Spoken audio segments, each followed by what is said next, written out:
বিধায়কদের সই জাল কাণ্ডে এই যে অভিষেক বন্দ্যোপাধ্যায়ের বাড়িতে নোটিশ দিতে যাওয়া থেকে আজকে অভিষেক বন্দ্যোপাধ্যায়ের ভবানী ভবনে হাজিরা দেওয়া টানটান একটা উত্তেজনার পরিস্থিতি। আজকে অভিষেক বন্দ্যোপাধ্যায় তিনি হাজিরা দিলেন হাইকোর্টের নির্দেশে।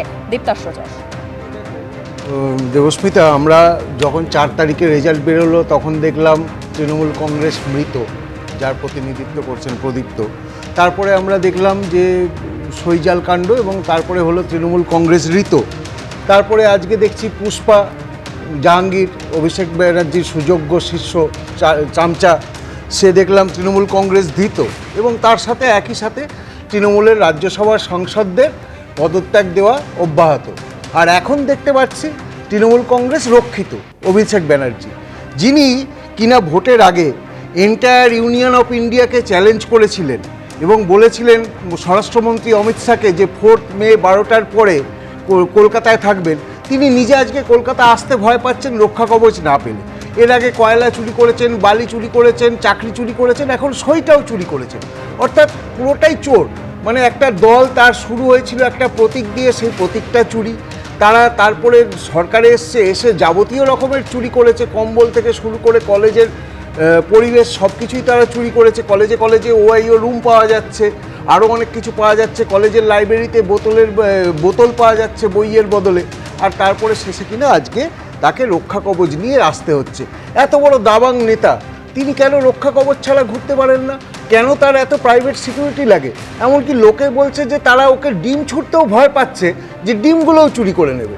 তো এই যদি অবস্থা হয়, তাহলে এর আগে 4 তারিখের আগে এত হুঙ্কারগুলো কেন ছেড়েছিলেন?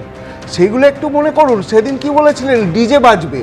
আজকে ডিজে কোথায় বাজছে? ডিজে ওনার কানে বাজছে।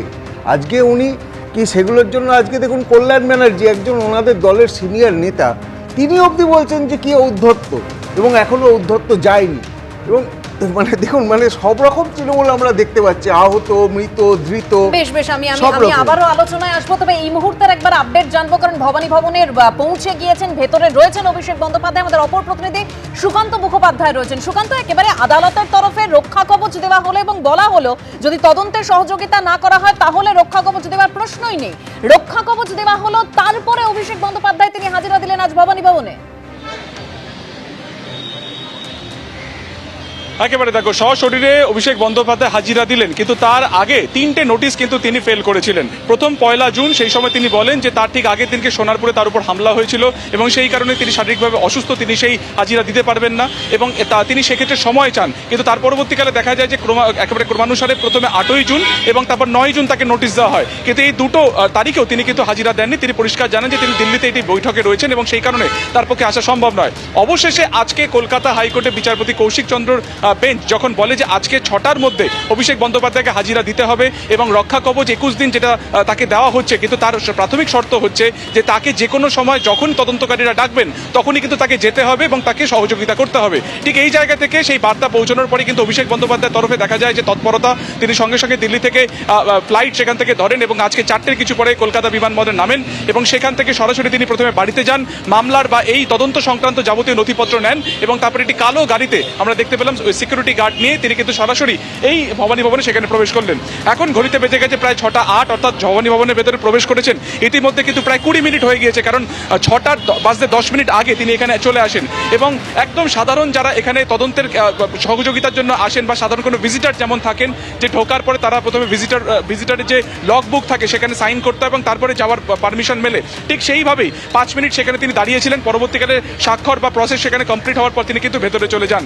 মূলত কি জিজ্ঞাসাবাদ হতে পারে, সিআইডি সূত্রে যেটা খবর, যে রেজলিউশনের কপিতে তার সাইন রয়েছে 70 জন বিধায়কের নাম সহ, সেই তার মধ্যে বেশ কিছু বিধায়ক, মানে 3 জন বিধায়ক, তারা কিন্তু পরিষ্কার বলেছেন যে তাদের অনুমতি ছাড়াই তাদের স্বাক্ষর দেওয়া হয়েছে। তো এক্ষেত্রে দাঁড়িয়ে অভিষেক বন্দ্যোপাধ্যায় যে স্বাক্ষর ছিল, তিনি কি সেটা অবহিত ছিলেন? অর্থাৎ এই যে 3 জন সেখানে উপস্থিত ছিলেন না, সেটা কি তিনি জানতেন? এছাড়া আরো একাধিক বিধায়কের কাছে যাদের সেখানে সাইন রয়েছে তাদের কাছে কিন্তু নোটিশ গেছে এবং সেইখান থেকে দাঁড়িয়ে অভিষেক বন্দ্যোপাধ্যায়ের কি ভূমিকা রয়েছে, তার কারণ এই 70 জন বিধায়কের নিচে সাধারণ সম্পাদক হিসেবে কিন্তু স্বাক্ষর ছিল অভিষেক বন্দ্যোপাধ্যায়। তাই তার কি ভূমিকা রয়েছে সেটা জানা অত্যন্ত প্রয়োজন। ফলত সেই রেজলিউশনের যে আসল কপি, সেই আসল কপি এখানে তাকে আনতে বলা হয়েছে।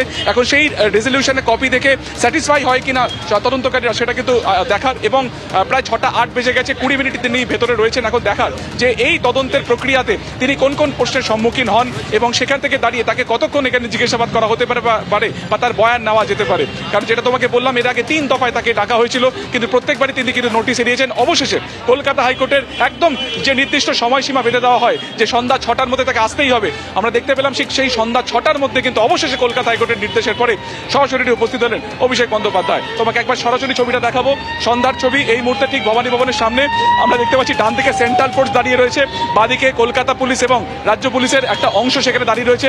পুরো সেখানে ব্যারিকেড, একেবারে গেট পুরোপুরি বন্ধ, এবং ভেতরে অভিষেক বন্দ্যোপাধ্যায় গাড়ি রয়েছে। এবং কেউ যাতে এর সামনে বিশৃঙ্খলা না তৈরি করতে পারে, যাতে কোনো স্লোগানিং না করতে পারে, সেই কারণে কিন্তু গোটা রাস্তা কিছুক্ষণ আগে কিছুটা হলো যান নিয়ন্ত্রণ করা হয়েছিল। অভিষেক বন্দ্যোপাধ্যায় এই মুহূর্তে ভেতরে রয়েছেন, তদন্তের কাজে তিনি ভেতরে রয়েছেন। এখন দেখা যে তিনি সহযোগিতা করেন কিনা বা বেরিয়ে এসে কোনো মন্তব্য তিনি করেন কিনা। তার কারণ আমরা দেখেছি শুরু থেকে এই যে আজকে তার আশা কলকাতা হাইকোর্টের নির্দেশের পরিপ্রেক্ষিতে বারবার কিন্তু তাকে প্রশ্ন করা হয়েছিল, কিন্তু তিনি প্রত্যেকটা প্রশ্নের ক্ষেত্রে কিন্তু তিনি নিরুত্তরই থেকেছেন। একদমই সুকান্ত, তুমি আমাদের সঙ্গে থাকো। অর্থাৎ আমরা যে ছবি দেখতে পেলাম বিকেল 4:49 নাগাদ অভিষেক বন্দ্যোপাধ্যায় তিনি ভবানী ভবনে ঢুকলেন, তাকে কতক্ষণ জিজ্ঞাসাবাদ করা হয় সেদিকে আমাদের অবশ্যই নজর থাকবে। এবিপি আনন্দ, এগিয়ে থাকে, এগিয়ে রাখে।